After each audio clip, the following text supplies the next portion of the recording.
पौराणिक कथाओं के अनुसार सबसे पहले सबर राजा विश्वावसु ने भगवान जगन्नाथ की मूर्ति को नील माधव के रूप में पूजा किया था। घने जंगलों के बीच एक पहाड़ की गुफा में नील माधव की मूर्ति को विश्वावसु पूजते थे। इसके बारे में किसी और को पता ही नहीं था। कैसे नील माधव भगवान जगन्नाथ बने, आज की इस वीडियो में हम इस बारे में जानेंगे। राजा इंद्रद्युम्न मालवा के राजा थे। एक बार उन्हें एक सपना आता है। उस सपने में भगवान जगन्नाथ उनसे कुछ कहते हैं। उनसे जगन्नाथ प्रभु ये कहते हैं कि मैं नीलाचल पर्वत के एक गुफा के अंदर हूँ। मुझे वहाँ सबर राजा विश्वावसु नील माधव के रूप में पूजते हैं, लेकिन तुम मेरे लिए एक मंदिर बनवाओ, बहुत बड़ा मंदिर बनवाना और मुझे वहाँ पर स्थापित करना, मेरी पूजा करना। बस इसी सपने से राजा इंद्रद्युम्न की आंखें खुल जाती हैं। वो सोचने लगते हैं कि ऐसा क्या मैंने देख लिया। भगवान खुद आकर मुझसे कहते हैं कि मेरे लिए एक मंदिर बनवाओ। लेकिन बात ये थी कि नीलाचल पर्वत में सच में क्या एक गुफा के अंदर नील माधव की मूर्ति है? ये बात राजा नहीं जानते थे। उन्होंने अपने कुछ गुप्तचरों को वहां पर भेजा, ये बात तसल्ली करने के लिए कि सच में वहां नील माधव की पूजा की जाती है या नहीं। उनके कुछ गुप्तचर नीलाचल पर्वत की तरफ गए। बहुत खोजबीन के बाद ये पता चला कि सच में नीलाचल पर्वत की एक गुफा में नील माधव मूर्ति की पूजा की जाती है और उस मूर्ति की पूजा सिर्फ और सिर्फ वहाँ के राजा विश्वावसु करते हैं, जो कि एक सबर राजा हैं। उन गुप्तचरों में एक विद्वान भी थे, एक ब्राह्मण भी थे, जिनका नाम है विद्यापति। विद्यापति बहुत चालाक थे, बहुत चतुर थे। उन्होंने अपनी बुद्धि से सबर राजा की बेटी से विवाह कर लिया। उन्होंने सबर राजा विश्वावसु की बेटी से बहुत कुछ जान लिया नील माधव मूर्ति के बारे में। लेकिन बात यह थी कि नील माधव की मूर्ति जहाँ पर थी उस गुफा तक कोई भी नहीं जाता था सिवाय विश्वावसु जी के। यहाँ तक कि उनकी बेटी को भी अनुमति नहीं थी उस गुफा तक जाने की, तो उनके दामाद भला कैसे जा सकते थे। विद्यापति ने उनसे बहुत रिक्वेस्ट की वहाँ ले जाने के लिए। वो चाहते थे कि बस थोड़ा सा दर्शन कर ले और फिर वापस आ जाएंगे। तो इतना रिक्वेस्ट करने के बाद सबर राजा विश्वावसु मान गए, लेकिन उन्होंने एक शर्त रखी कि विद्यापति तो वहाँ जाएंगे, लेकिन उनकी आंखों पर पट्टी बंधी रहेगी ताकि वो उस जगह के बारे में बिल्कुल भी ना जान पाए। लेकिन विद्यापति भी बहुत बुद्धिमान थे। उन्होंने अपने साथ कुछ सरसों के बीज रखे। जब उनकी आंखों पर पट्टी बंधी और उन्हें सबर राजा विश्वावसु उस गुफा की तरफ ले गए जहाँ नील माधव की मूर्ति थी, तब उन्होंने थोड़े थोड़े करके सरसों के बीज उस रास्ते पर गिराते चले गए। इसके बाद वो वहां तक पहुंचे। उन्होंने नील माधव की मूर्ति के दर्शन भी की और वो बहुत खुश भी हो गए कि ऐसी जगह पर नील माधव की मूर्ति को पूजा की जाती है, लेकिन हमारे राज्य में ऐसा कुछ भी नहीं है। बस क्या था, फिर वो लोग वापस आ गए। कुछ दिनों बाद जब बरसात का मौसम आता है, उन्हीं बीजों में से पेड़ निकलते हैं, सरसों के पेड़, और कुछ दिनों बाद उन्हीं सरसों के पेड़ में से फूल भी निकल आते हैं। तो एक बार क्या होता है कि विद्यापति उसी रास्ते से, सरसों के पेड़ जो रास्ते बनाए थे उन्होंने, उसी रास्ते से उस गुफा की तरफ जाते हैं और उन्हें रास्ते के बारे में पता चल जाता है। तभी वो अपने राज्य को लौट आते हैं और अपने राजा इंद्रद्युम्न से सारी बातें कहते हैं।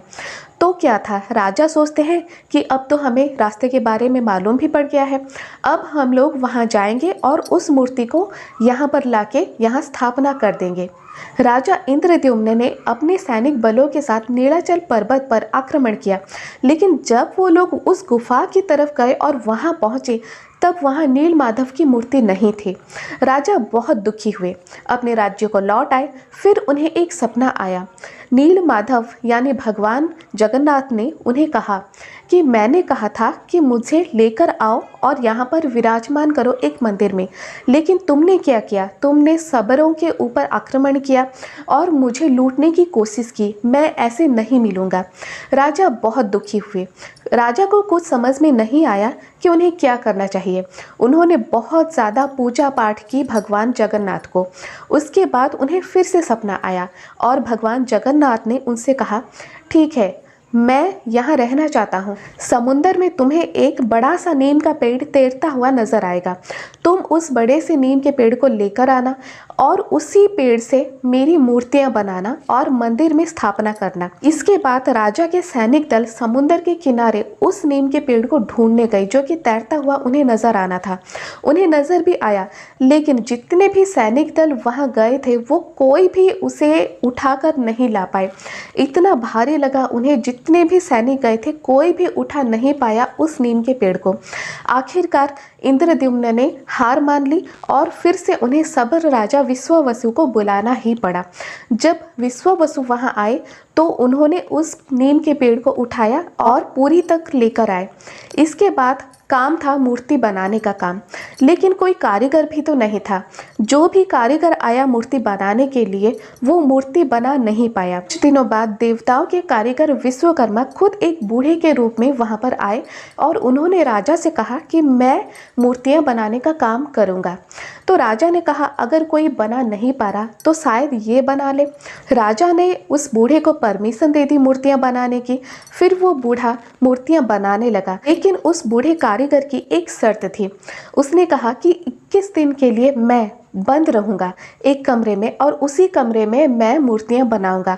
मुझे कोई डिस्टर्ब नहीं करेगा, मैं खाना नहीं खाऊंगा, मैं पानी भी नहीं पीऊंगा, बस मैं कमरे में ही रहूंगा और मैं बाहर भी नहीं आऊंगा और अंदर भी कोई नहीं जाएगा। इसी शर्त के मुताबिक काम शुरू हुआ। राजा और रानी हर दिन दरवाजे के बाहर सुनते थे कि लकड़ियाँ कुरेदने की, लकड़ियाँ काटने की आवाज़ आती है, मूर्तियाँ बनाने की ठक ठक सी आवाज़ आती है। लेकिन कुछ दिनों बाद ये आवाज़ आना बंद हो गया। तब राजा की रानी गुंडीचा ने सोचा कि शायद बूढ़ा कारीगर अंदर मर गया होगा, क्योंकि उसने तो खाना भी नहीं खाया, उसने तो पानी भी नहीं पिया। तो ये बात उन्होंने जाकर राजा से कही।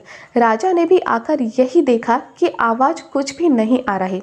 तब राजा ने ये फैसला किया कि सारी शर्तों को छोड़ो, मैं दरवाज़ा खोल कर ही देख लूँ। जब उन्होंने दरवाज़ा खोला तो तीनों मूर्तियाँ अधूरी थी। जगन्नाथ जी की मूर्ति, बलभद्र जी की मूर्ति और सुभद्रा जी की मूर्तियाँ अधूरी थी।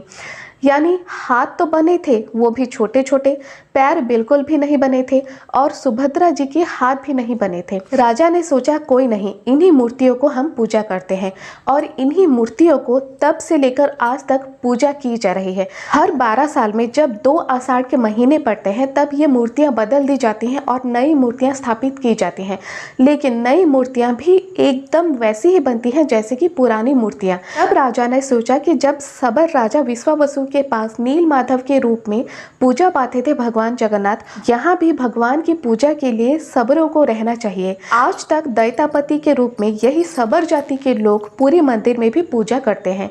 ब्राह्मण तो हैं, लेकिन उनके साथ दैतापति भी रहकर भगवान जगन्नाथ जी की पूजा करते हैं। तो ये थे कुछ फैक्ट्स नीलाचल के नील माधव से पूरी जगन्नाथ मंदिर के भगवान जगन्नाथ जी की मूर्ति बनने की। आज का ये वीडियो अगर आपको थोड़ा भी पसंद आए एक लाइक ज़रूर कर दें, सब्सक्राइब कर दें मेरे चैनल को, ताकि आगे चलकर भी आप ऐसी ही फैक्ट्स वीडियोस देख सकें।